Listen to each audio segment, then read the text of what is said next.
So earlier this year, I got a Helix floor, and let me tell you, it's awesome. It sounds great, it's easy to use, it's just a ton of fun. The most exciting thing I've done with it so far is set up an in-ear monitor rig with the Helix, my band's computer on stage that sends backing tracks and metronome, as well as monitor feeds from the front of house. So let me show you how I set that up. This setup is based on Richie Castellano's method, which if you haven't seen it, it's amazing. I have adapted that to work for my setup since I'm not doing any vocal processing. I will link to his original video down below. The basic idea is that Helix is running my signal processing on 2 paths with full amp, speaker, effects modeling, all of that, as well as managing the sends and returns for the in-ear monitor setup. This includes the mixes for like a wedge, like you would get on stage, are just in the ears now.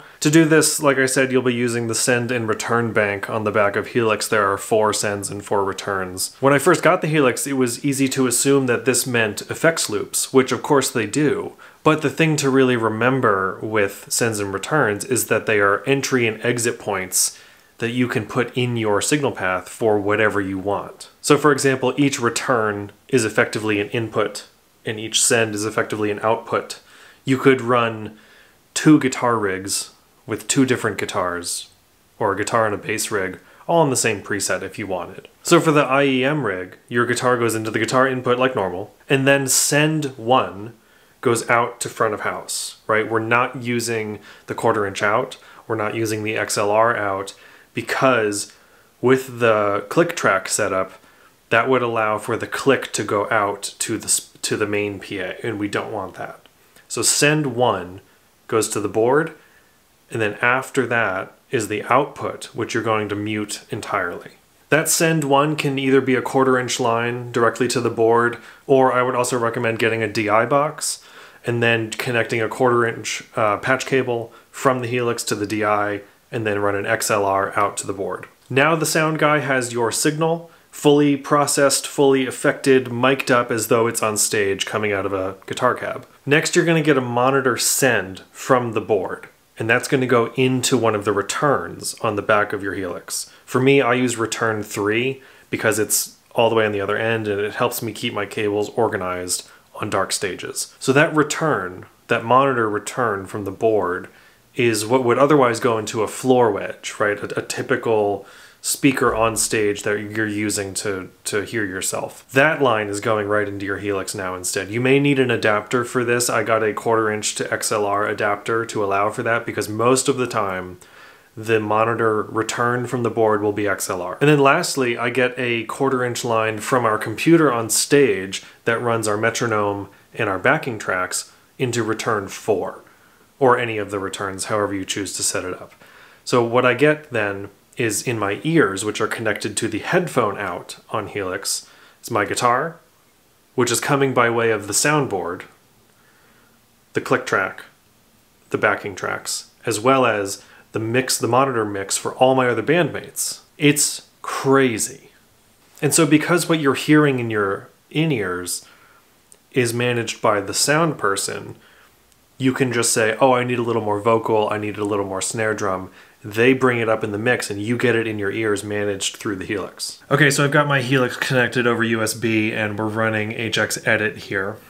This looks pretty complicated, but I assure you it makes sense. So as you can see, these are the 2 paths. I've got my guitar in. Specifically, I want this changed to guitar, not multi, okay, because that would hear the other returns as well. Then I've got my effects, you know, phaser, the reel-to-reel thing, all that stuff. I'm jumping down to path 2A here to continue my signal processing, and then this is the critical detail. I have 2 sends here. They're mostly there just for redundancy. I'm only using one of them though. So send 1, this is where we're going out to the PA.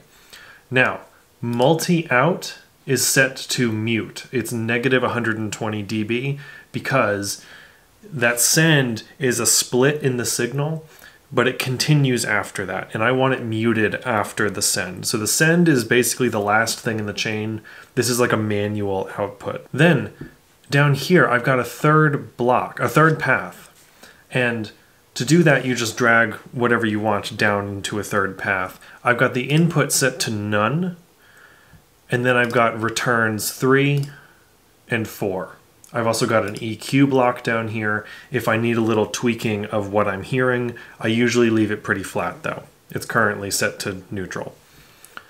So this return 3, this is my click track, or it's the front of house monitor mix. It doesn't really matter which one goes where because they're both right here.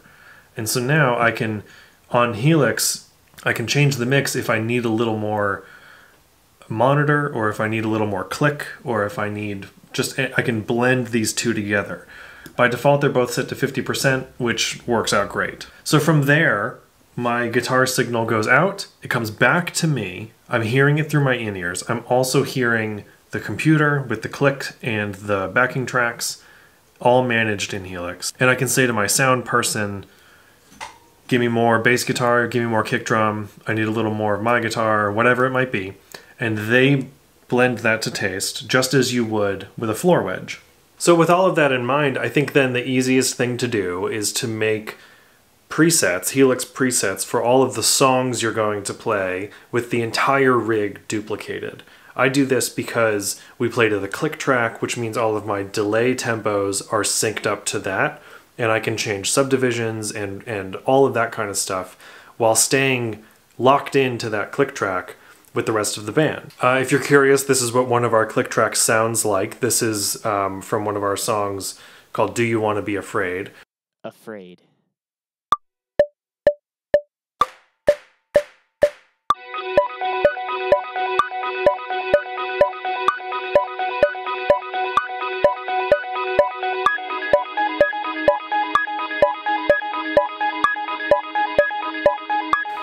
What happens is we hear the name of the song, then we hear a count of the metronome, and before the band comes in, there are 4 claps added as well. We do this because some of the songs we do have a longer lead in, but we're hearing the click, and that way when we hear the claps, we know that's when we come in. So from there, that's basically everything. You're using the headphone level knob on the front of the Helix to adjust the overall volume to your headphones. The master volume output is disabled for this because we muted that multi-output. So the sound person is entirely managing your level in the room, as well as what comes back to you. So to recap, guitar out of send 1, mix with the monitor back to the Helix in return 3 in my case, and then another return from your click track, your backing track. It could even be a phone that is playing some backing tracks for you to play along with. It can be anything. Again, for more on this, check out Richie Castellano's video. I think between that and this might all make sense. It feels an awful lot like guitar signal long division sometimes, but I assure you it is worth it and it's awesome. So if you're interested in this kind of thing, if you found it helpful, let us know in the comments. Drop a like, subscribe, ring the bell, all those things. The Tone Control is of course a guitar podcast, so if you're into this and you're into podcasts, look us up. There is a link in the description for that. There's also a link there for our Discord, which is open and free to everyone. Happy in-ear monitoring.